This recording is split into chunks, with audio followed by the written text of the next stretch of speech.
यार लगे तो माहौल तो बनाओ।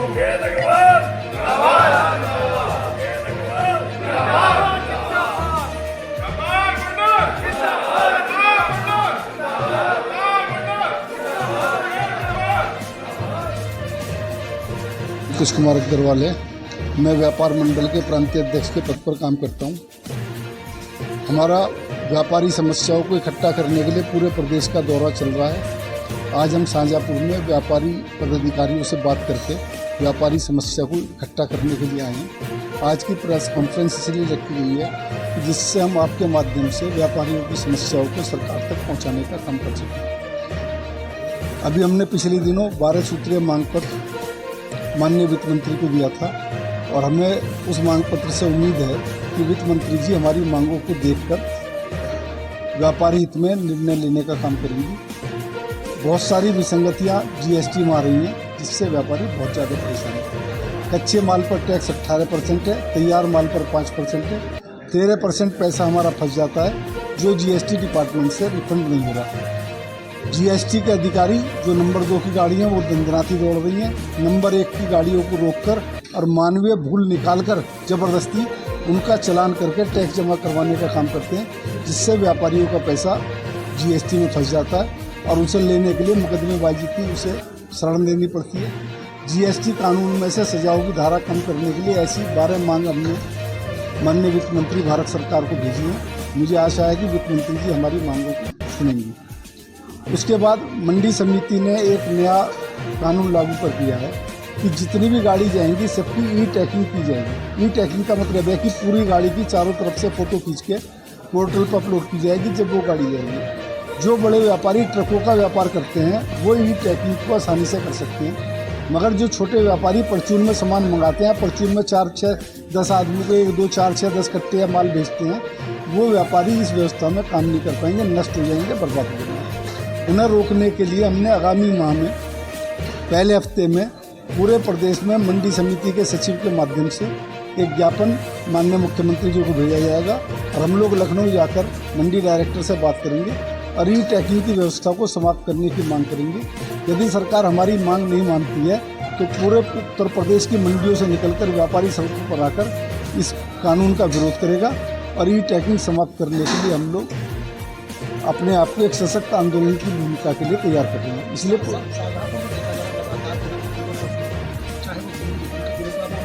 चाहे वो रोड खोद के डाल देते हैं, तमाम तरीके के व्यापारी साइडों पर बहुत परेशान हैं। जिस जो रोड खोद के डालने की आपने बात की है उसके लिए हम लोगों ने अगले माह में नगर निगम, नगर पालिका, नगर पंचायत की और भी बहुत सारी समस्याएं, उसके लिए हमने उनके खिलाफ हर हफ्ते डेरा डालो का एक आंदोलन करेंगे और एक एक समस्या को चुन कर नगर निगम के अधिकारियों को, नगर पालिका, नगर पंचायत के अधिकारियों के सामने रखेंगे और उन्हें मजबूर करेंगे कि व्यापारी समस्याओं को हल करें। बिजली के लिए हमने अभी एक बहुत बड़ा आंदोलन किया था जिसमें प्रीपेड मीटर और स्मार्ट मीटर की समस्या, एडवांस बिल जमा करने की समस्या से व्यापारी बहुत ज़्यादा पीड़ित था।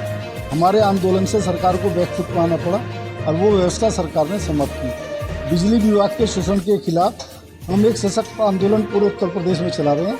किसी भी व्यापारी को बिजली ही नहीं किसी भी डिपार्टमेंट से उत्पीड़न नहीं होने दिया जाएगा। इसके लिए व्यापार मंडल पूरी तरीके से तैयार है और हम लोग सड़कों पर उतरकर उन अधिकारियों को जो मनमाने तरीके से कानून का गलत इंटरप्रिटेशन कर व्यापारी का उत्पीड़न करने का प्रयास कर रहे हैं, उन अधिकारियों को सबक सिखाने का काम कर रहे हैं। एक आपसे अपील चाहते हैं, जिस तरीके से दुकानदार है वो अतिक्रमण करते हैं, उनके लिए क्या अपील करना चाहेंगे? देखिए, जहाँ तक मेरा मानना है कि प्रशासन अतिक्रमण को गलत ढंग से डिफाइन कर रहा है।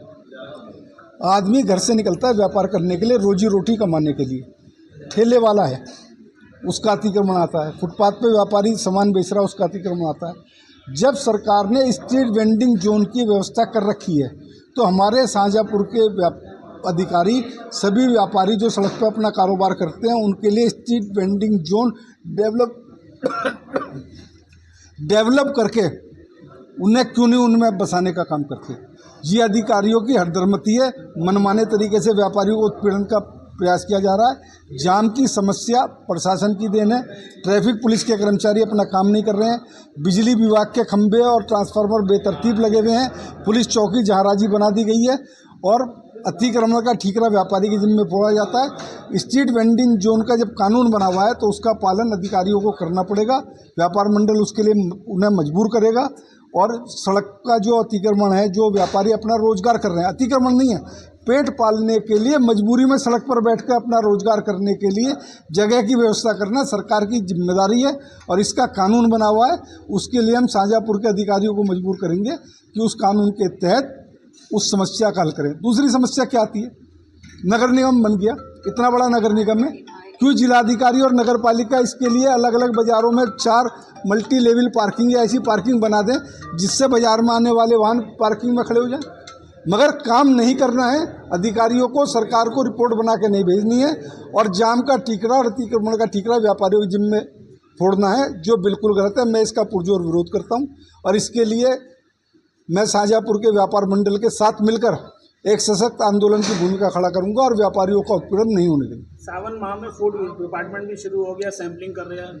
सावन विभाग नहीं है, ये सावन का महीने की बात नहीं। कभी दिवाली आती है, कभी होली आती है, कभी ईद आती है।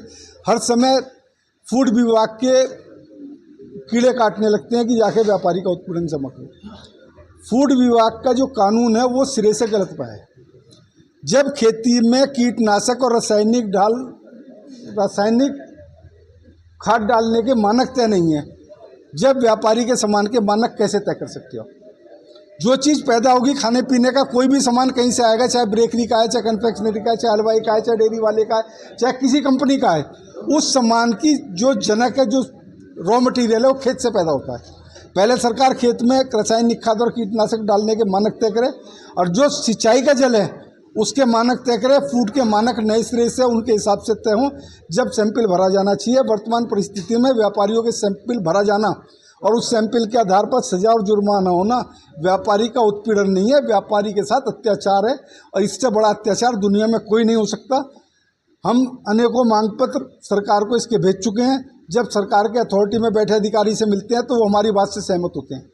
जैसे मैं आपको एक उदाहरण देना चाहूँगा, सरसों के तेल में आरजीमोन की मिलावट पर आजीवन कारावास की सजा बताई गई। कहीं है क्या आरजीमोन का तेल? आप शाहजहाँपुर में 1 लाख रुपए तोला तेल ला दो तो 150 रुपये 200 रुपये के सरसों के तेल में आदमी कैसे मिला देगा? जो चीज़ 1 लाख रुपए तोला में उपलब्ध नहीं है उसकी मिलावट पर आजीवन कारावास की सजा है। इस तरह के काले कानून हमारे देश में बने हुए हैं और उन काले कानून के माध्यम से सरकार multinational company, shopping mall, online shopping, corporate घरानों को बढ़ावा देकर छोटे व्यापार को नष्ट करने का काम कर रही है, जिसे हम नहीं होने देंगे।